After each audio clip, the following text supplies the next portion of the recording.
Coach, does it feel like going back home? When was the last time you were there? It's been a while. Probably, I have to think what year it was. I was at K-State that one year. It's probably the last time that I've been there, yeah. So, yeah, I mean, Manhattan's a beautiful town. Have a lot of great memories going to college there and playing there. So the area I think it's a beautiful area. Not everybody may agree with it, but it's good people, and I don't have no negative thoughts there. Facilities since you were played there? Yeah, well, that's out of there. It's beyond what I ever thought.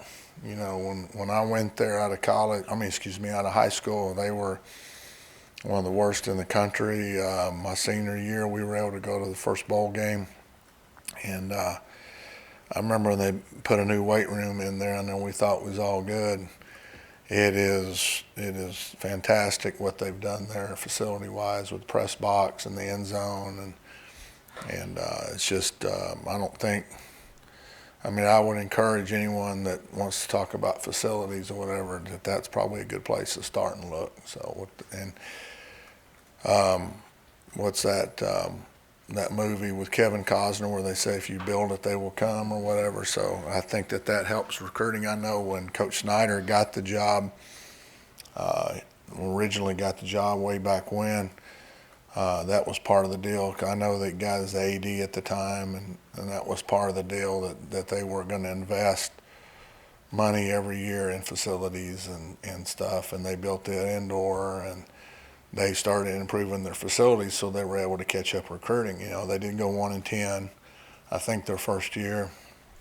Maybe didn't win a game the first, but every year they were able to recruit, and some of it was because they were able to show the commitment to the program.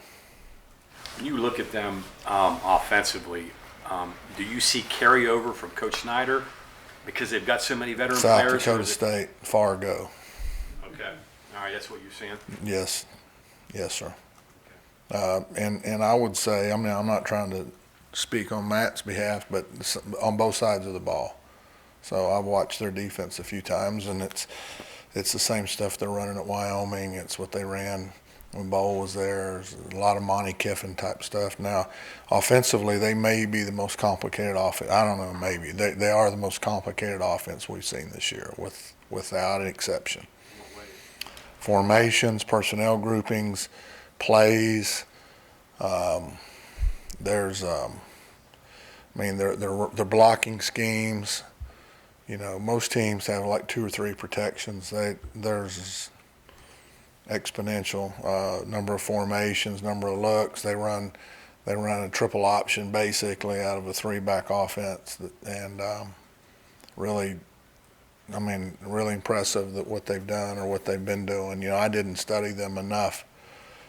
What they had done going in there, not knowing exactly what they would do, and going into the season, and go back and research South Dakota State, and what teams did against them, trying to find somebody that's really been really effective against them. The teams that have been the most effective have got the ability to do some things that I don't know that we can do. So Pop pass used to be a big play. Do they still do?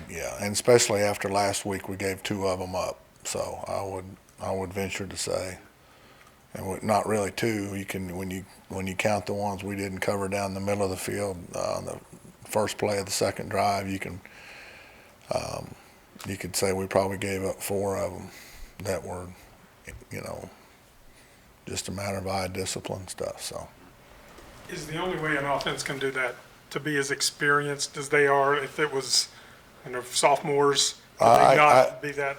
I guess. I'm not trying to speak for the offenses. I know that that really helps when you got guys that'll commit to doing what it takes to learn, and when you can walk in to a meeting room and put stuff up on the board, and then where you don't have to rep it countless number of times to get it. I know that really helps in my experience as a coach when you have upperclassmen They have a sense of urgency. They're not worried about the girls at the sororities and this and that as much as, younger guys typically are. So yeah, it all adds up. So, I'm not trying to do my Nick Saban stuff, but anyway, I'm sorry. Go. Did the Oklahoma tape jump out at you, particularly the way they control the line of scrimmage?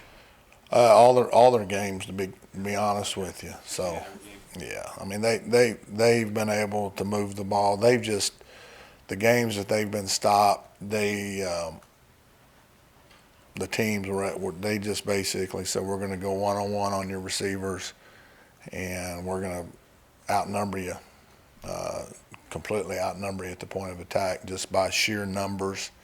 So, anyway, that's Oklahoma State has got some guys that can do that. Texas, did that a good bit, and they hurt Texas a lot, especially early, throwing the ball, mesh routes and stuff against the man. So, we're gonna, we'll put our guys out there and try to put them in the best positions we can. So, is the goal to get Thompson moving or keep him in the pocket? That's a good question. I don't know. We'll find out. He's pretty good at both. So. Neil kind of walked us through the hiring of Blake. What do you remember about January and how much education? No, I don't remember last January. Now it's beginning to fade out a little bit. But, no, I knew Blake from when, that one year I was there. I knew what type of person he was. I knew his credentials from staying up with him.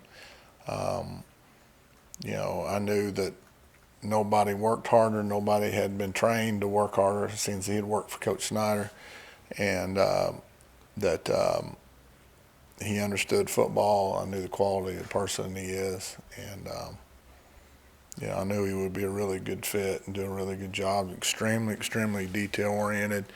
I mean, to the point where I sometimes just say, Blake, just tell him to be a football player.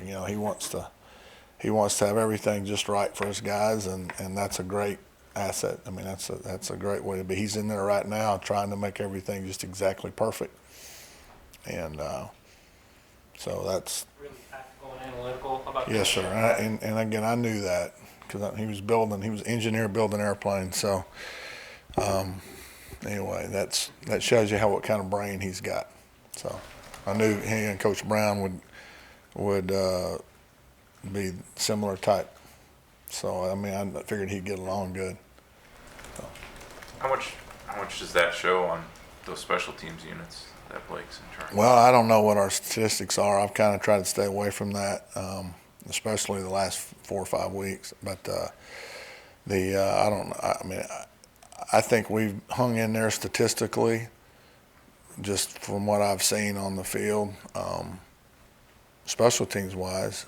So I think, again, an awful lot of work has gone into it. Coach Brown puts more time on special teams than any head coach I've been with, and that's by exponential numbers, I would think. So we spend a lot of time, and a lot of issues that we have are depth and this and that. It really shows up on special teams, and so to override or to compensate for maybe a lack of depth or lack of numbers or a lack of upperclassmen or whatever it is that we need to get better at. I think in the future our special teams will just get better and better because we'll get more guys and more guys that can run, and that should show on special teams.